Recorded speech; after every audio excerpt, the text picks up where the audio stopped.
வெற்றிகரமான வர்த்தகத்திற்கு தேவையான 20 முக்கியமான விஷயங்கள் என்னென்ன?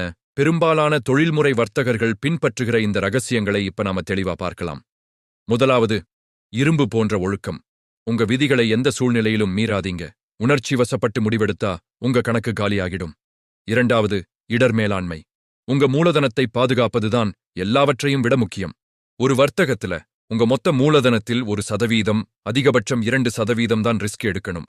இது தொடர் நஷ்டங்கள் வந்தாலும் உங்களை பாதுகாக்கும். மூன்றாவதாக, தெளிவான எழுத்துப்பூர்வமான வர்த்தகத் திட்டம். உங்க உத்தி எப்போ நுழையணும், எப்போ வெளியேறணும், இடர் விதிகள்னு எல்லாமே அதுல இருக்கணும். திட்டமில்லாம செய்யற வர்த்தகம் சூதாட்டம் மாதிரிதான். நான்காவது, ஸ்டாப்லாஸ் ஆர்டர்களை கட்டாயமா பயன்படுத்துங்க. நஷ்டங்களை சீக்கிரமா வெட்டி விடுறது ரொம்ப முக்கியம். ஐந்தாவது, லாப வர்த்தகங்களை ஓட விடுங்க. நஷ்ட வர்த்தகங்களை சீக்கிரமா வெட்டுங்க. லாபத்துல பொறுமையும் நஷ்டத்துல அவசரமும் தேவை. இது மிக முக்கியமான ஒரு விதி.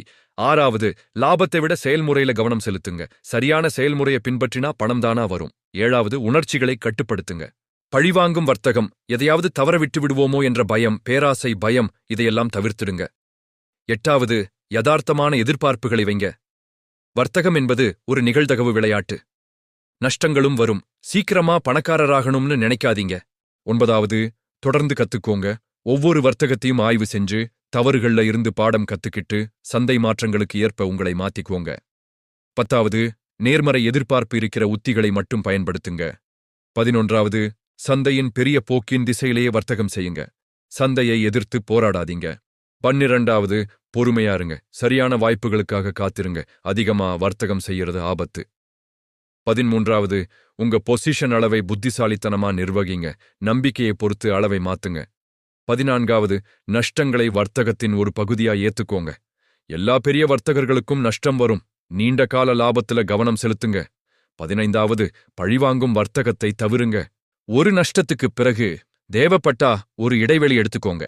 16வது, எளிமையா இருங்க.